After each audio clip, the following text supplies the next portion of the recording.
Hello guys, andito kami sa Biryanihan. Isa tong sikat na biryani restaurant dito. Ipakita ko sa inyo guys. Yan. Yan yung biryani chicken nila. At ang ganda ng ambience. Tignan nyo. Ang ganda ng ambience dito. Ang ganda ng ambience, oh. Ang ganda ng ambience, oh. Ang ganda talaga. Isa to sa masarap daw na biryani, family biryani dito. At saka ang linis. Ha? They have. Yes, I remember the stair for Abu Fahd coffee shop. And then High City. Yes. You see? It's Filipina, galing. Yes. Yes. I don't know. Filipina ka din. Andito kami sa isang famous na restaurant, Zef Al Sultan Restaurant. Sana naman. Baka naman. Ang ganda ng restaurant nila. Ang ganda. Naantay namin yung order namin kasi nag-order ako ng 2 order biryani chicken at special daw. Special daw yung nila dito. Yung biryani chicken nila dito. So, ang daming pumupunta guys. Grabe, puno dito. At yung kitchen nila guys, sobrang ayan o. So, andito ako. Mahihirapan ka lang dito sa parking kasi yung parking nila puno. At ang ganda dito kasi may family sila, may naman sila, may para sa private area. So dito for private area and dito naman for family sa kabila. So guys, ang ganda. Ngayon lang ako ulit nakapunta sa mga ganitong restaurant kasi 'di ba? Busy ang lola ninyo kaya ngayon lang yan, no?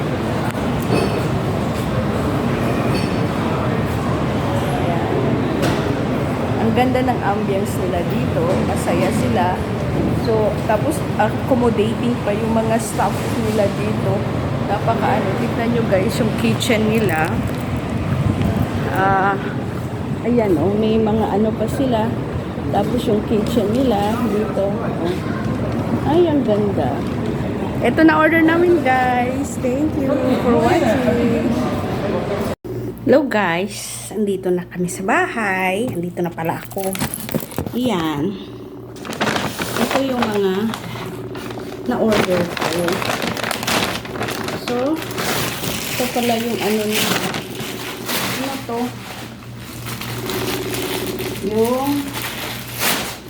Yung nila, oh. Ito pala yung masabi natin nila guys, plato nila. So, ang dami. May tomato. Ay, parang laki. Ayan. Wow. Ang laki siya guys. Malaki siya. Paano ba ito buksan? Parang abnormal ako. Para pala siyang kaldero. Para siyang kaldero, guys. Ang bango. Para siyang kaldero sa loob. Para siyang ayan. Yes. Ang ganda. Tignan nyo. Para siyang cake. Sa lalagyanan pa lang in fairness guys, napaka niya, syala-syala siya. Sa lalagyanan pa lang, para siyang kaldero. Ano ba yan? Aray, mainit! Ay! Guys, oh, syala-syala siya. Ang dating niya, medyo syala-syala. Tignan nyo. Huwag nyo na pansinin yung background ko. Mga chismosa kayo. Yan. So, magte-taste na tayo. Saglit.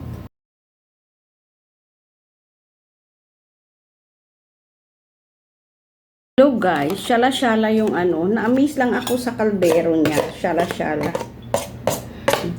Parang feeling ko parang yung mga cake, yung mga dessert. Alam niyo yung ganon. Ito yung feeling ko dito. Parang yung mga dessert. So, moment of truth. Uy, ang ganda niya ng kanin. Alam nyo, isa akong naa-amaze sa mga kanin ng mga biryani kasi ang haba-haba nila guys. Alam nyo yun. So, tikman na natin. Aray. Nasa ibabaw ka, nasa ilalim yung ano niya. Kasi, dapat ito itaob ko. Kaya may plastic to itataob para yung ito sa baba tapos ikakalat. Eh, hindi ko siya mataob kasi nga hindi ko naman siya maubos. Ang kalaki oh. Hindi ko siya maubos guys. Kaya hindi pwede itaob. Sino halukayin na lang para yung ano niya tumaas. Dapat to itaob eh. Itaob talaga to kasi andun yung ano niya sa baba. Ayan oh, tignan nyo oh. Ayan. Guys, alam nyo, ito siguro aabot to sa akin ng 1 linggo. So, moment of truth. Tikman natin. Bismillah.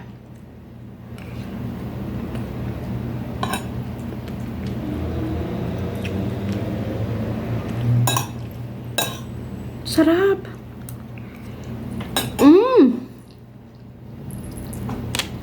Guys, hindi to sponsor ha. Hindi to sponsor ng ano na ito. Ng restaurant ito sa akin. Pero, sabi ko sa inyo, good talaga siya. Salamat sa panonood. Halay guys, halay. Nabusog na halay na. Alam nyo ito guys, ay grabe, hindi ko kaya. Sobrang anghang niya. Grabe, hindi ko kaya. Napaano na lang ako. Napainom na lang ako. Dinip ko lang yung daliri ko guys, tapos tinikman ko, sus Maria. May ano siguro to, may apoy. Sobra. Hindi ko kaya. Hindi ko kaya ito. Pero guys, kanina pa ako kumakain pero parang hindi na babawasan. Sa dami ba naman ng kaldero na ito? Tignan nyo naman. Parang 1 kilo na yata yung kalahati ang niluto nila dito. Tapos, guys, grabe. Sulit talaga. Siksik sa laman. Siksik sa karne ng manok.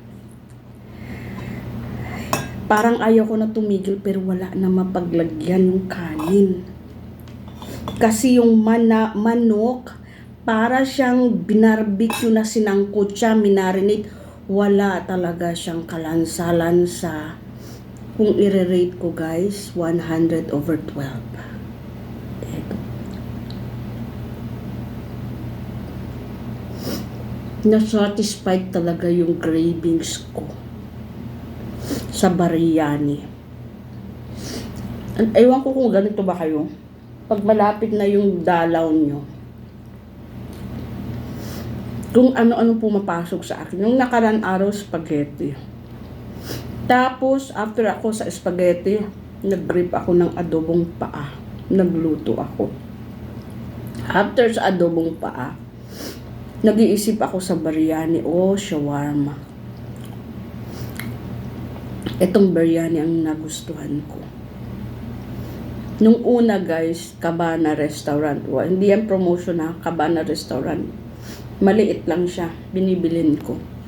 22 real. Ganun na kaliit. Isang kainan lang talaga.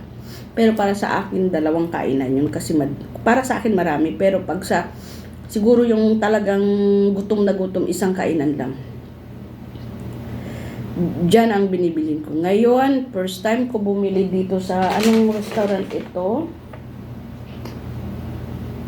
Al Sultan. Sub Al Sultan Restaurant. Guys, solid. Hindi talaga kayo mamahay. Yung anghang niya, tama lang. Pero kung gusto nyo maanghang, dagdagan nyo itong sauce. Tignan ko lang kung hindi uusok yung ilong at puwet nyo dito sa anghang na ere. Hindi ko talaga makaya, as in. Ewan ko. Hindi ko alam. Parang 1 kilong sili siguro ang ginaano nila dito, tapos sinalo nila ng kamatis, bawang, sibuyas. Sobra guys, ang hang. Parang ayaw ko na tumigil, pero parang hindi na babawasan yung kanin na yung biryani ko guys. Sabi ka ng asawa ko sa message, ang tagal ko daw. Matagal yung order at ang daming tao. Pero kanina pa ako makain. Hindi matapos-tapos. Ang sarap ng manok niya. Parang prinito, binarbecue na hindi ko maintindihan. Ang sarap.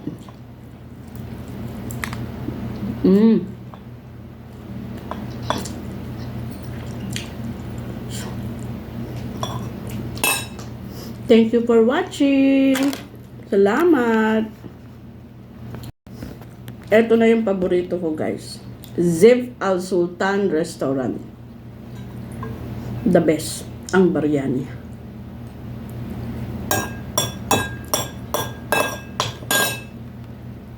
Mapapa-cheers ka talaga. Cheers!